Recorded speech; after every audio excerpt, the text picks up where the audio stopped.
Hi everyone, today I'm going to show you how to set up Voicemeeter with OBS. First you're going to search for Voicemeeter, and then you're going to click on the first one, Video B Audio Voicemeeter. There's three different versions, Voicemeeter, Banana, and Potato. Each one you go up has more inputs and outputs and more configurability. Today we're going to install Potato. It comes with all the other versions, so you can do whatever you want with that. And then install, and then wait for the install.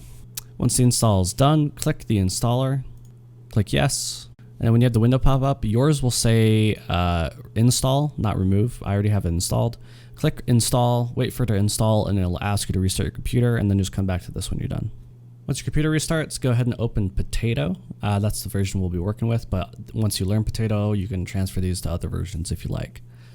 So now you have it open and you see all these inputs, but right now it's not doing anything. So you have to go at the bottom right in the taskbar to where the speaker icon is. Click Open Sound Settings, and then on the right side of the sound settings, click Sound Control Panel. And now under Playback, if you scroll down, you'll see these three new inputs. Click the Voicemeeter input, and then Set as Default. And then go to Recording, and do the same thing with Voicemeeter output, Set as Default. Okay. Once you have those set, you can do a test. So you can do like audio test. Let's just do this. So right now you can't hear anything because I'm set up, but if you look in the leftmost virtual input, you'll see the decibel counter pumping like this. That means the audio is working and the audio is being sent to Voicemeeter properly.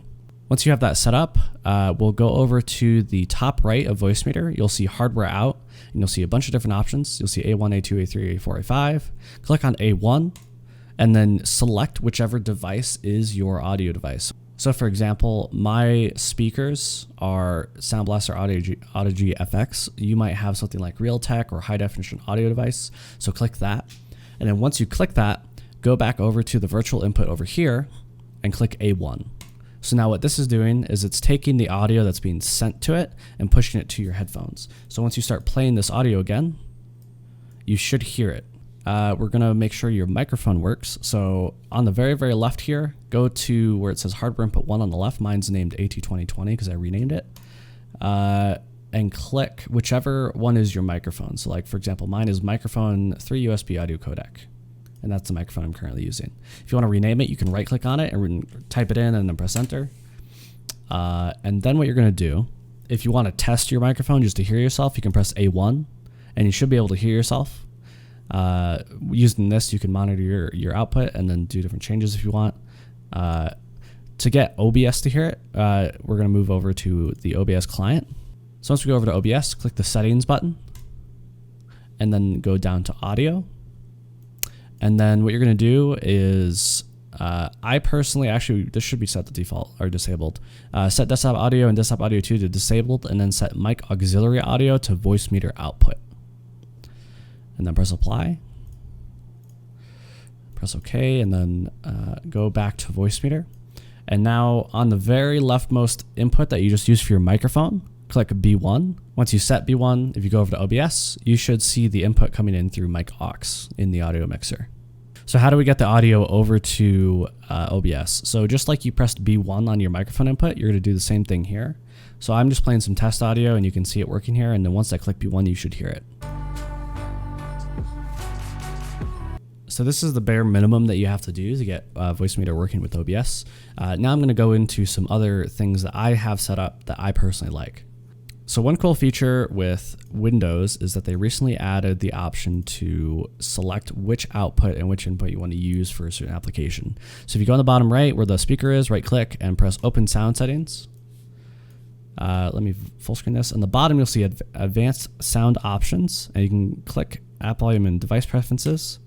And in here you have all of these different applications that you can set up with their own outputs and inputs. So for example, I like having Spotify on a separate input. So for example, right here, I click this and you see Voicemeeter VAO3 input. So once you have VAIO3 selected for Spotify, you can go ahead and press play and you'll notice the audio coming in right here. You could change the volume as you wish and you'll see it go up and down. And then if I come over here with the other music from Chrome, you could see the separate audio coming in through here. And then you could select different channels. So like say maybe you want to listen to music, but you don't want to have it go to your stream for, you know, copyright reasons. You could turn off B1 for your VAO3 input, but keep B1 on for your microphone and your game audio. Another thing I really like about Voicemeeter is the filtering on the hardware inputs. So for example, on the top left here, you'll see IntelliPan and then this box where there's a red square. Currently it's red because I set it like that, but if I double click it, it'll go back to the main setting and you'll see hear how crappy my voice sounds now. Also, if you right click, it'll change between different types of things you could do. So you could do like modulation, so like this. You could do position, so just left or right ear. What else? And then just the main brightness, whatever. So basically going to the left lowers it, increases like bass and whatnot. And then this, it like decreases bass, so you can hear the difference there. And then if you go up, it adds like a lot of treble and you can hear it get like kind of clear. Not really clear, but you know what I mean. So what I did for my microphone is I just spent some time and I found like around here sounds the best in my opinion. So it reduces some of that middle and then adds some bass and treble, and it sounds pretty clean in my opinion. So Voicemeeter also allows you to separate your audio for say Discord or other voice chat clients. So for example, on the Discord settings, I have input device set to Voicemeeter aux output and then output device set to Voicemeeter aux input. What this means is my audio from Discord will come into the Voicemeeter aux in the middle here with this slider. And then what I could do is like, say I want to send it to my stream, I can click B1 and it'll go to my stream. The other part of this is since I have the Voicemeeter aux output, that means B2 is going into Discord. So if I want to talk to people on Discord, I could press B2, or if I want to mute it but not actually mute Discord, I could unselect that if you want. You know, people find all these different things they could do. If you want to completely mute your microphone, which is another separate thing, you could just press mute. Obviously you can't hear me when I'm talking because it's muted. And that's pretty much it for the other stuff that I like. There are other things you can do like VBAN. VBAN allows you to send your audio to another computer running Voicemeeter, but that's something I could do for another time. Another cool thing you can do is if you have a Stream Deck, there is a plugin with Voicemeeter, so you can do things like mute your microphone or change inputs and stuff like that. One other thing I forgot to mention is that every 6 hours, the Voicemeeter audio engine will turn off. You need to go to menu in the top right and click Restart Audio Engine. To get rid of this, you can go to the Voicemeeter page and donate whatever amount you like, and they'll give you a key that gets rid of that. So thanks for watching this Voicemeeter and OBS tutorial. If you have any questions, feel free to let me know in the comments, and I'll try to help you the best I can. The beauty of Voicemeeter is that it's so configurable that it can be confusing, so don't feel bad if you just don't get it at all. It's a really good program that I think everybody should use. So if you really are having trouble with it, try to reach out and get some help. Then yeah, thanks for watching.